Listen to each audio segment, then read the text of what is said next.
Sorry, don't look at me. Okay, so today I started this project and then I thought somebody might actually need to know how to do this. So I'm going to show you. My grandmother taught me how to redo outside furniture when they start getting nasty looking and need painted. So let's begin. This is the product I'm using, the Rust-Oleum. I've got the 2x Ultra Coat with paint and primer in it. I'm doing gloss because last year I did matte and I think I want a gloss finish to it this year. But they're not very bad price. It'll probably take 1.5 to 2 to do a bad patio set is gonna, well, no, that'd be a good patio set.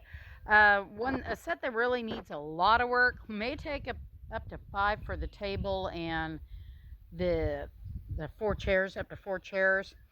This little table is only going to take a little bit. It's not going to be too bad. Most of it I won't need a double coat, so I won't have to let it cure. Do make sure to let it cure according to the instructions prior to you doing a second coat. If not, your paint may chip off and you do not want all this work to go to waste. Okay, so this is my great-grandmother's little bistro table, and yesterday I redid that chair, and I have a different set of chairs for these, but I'm going to let you know.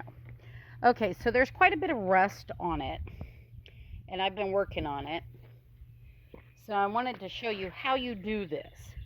First, you're going to want to hose it off, get any dirt off of it. Take a rag to wipe it off good, okay?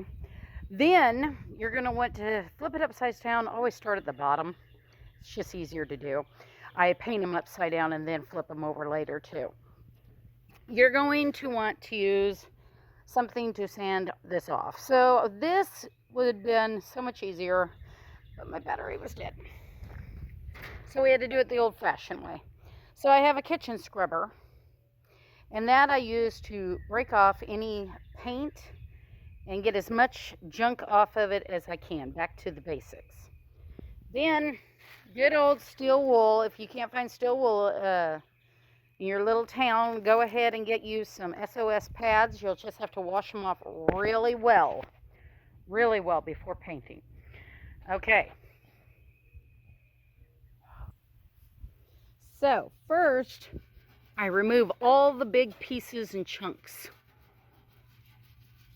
So there's absolutely no broken paint, because if water gets under the paint or if there's rust under the paint, you're going to have it break loose over time.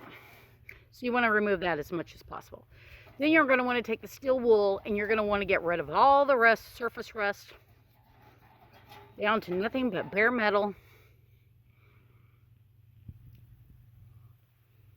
Can you see it? So I don't, this takes quite a while. I normally start underneath, flip it over, do the legs and all that. I'll paint the bottom, let it dry thoroughly, and flip it over and do the top. I normally work from the bottom up. Now we are also working on, it's upside down at the moment, but I have been working on getting all the rust off of it, down to the bare metal, and prepping it for a paint. And this piece is going to become part of my house. It's not going to be outside anymore because my grandmother's no longer with me, so I want to keep this in as good a condition as possible. And these are getting harder to find that are the actual heavy metal ones. But after you get it all cleaned up, hose it again, let it dry thoroughly. And then I always recommend starting with the legs and everything, but several times you won't even have to do the bottom. Everything will be in good condition. Just the top is showing wear and tear. So that makes it easier. This one I've had since she passed away, which has been several years. I'm going to say probably 5 years. No, not quite 5 years, because I've lived here for 5 years.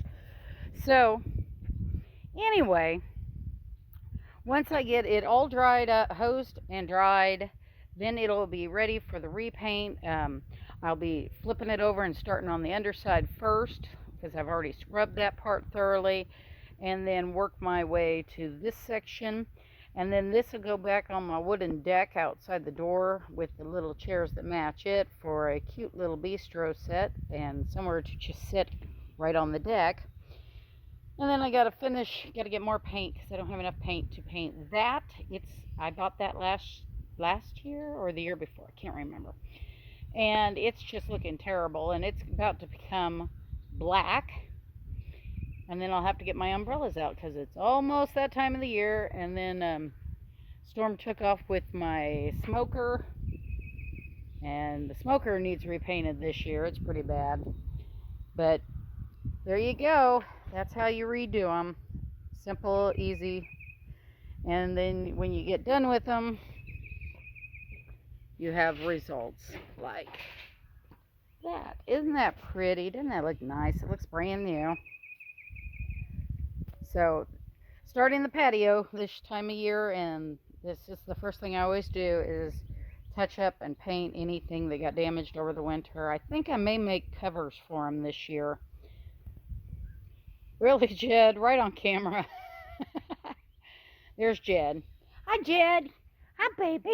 Are you being a good boy? Look at the good boy. I'm such a good boy. Yes, your mama good boy. Yes, I'm yes. Yes. All right. Well, that's it. Thank you. If any of this is helpful to you, let me know by liking it. Comments are welcome. I appreciate them. Give me ideas of what you need to know how to redo. I spent my summers with my grandmother, and she was an antique restoration artist. Let me know, and like and subscribe if this was at all helpful. Have a good day.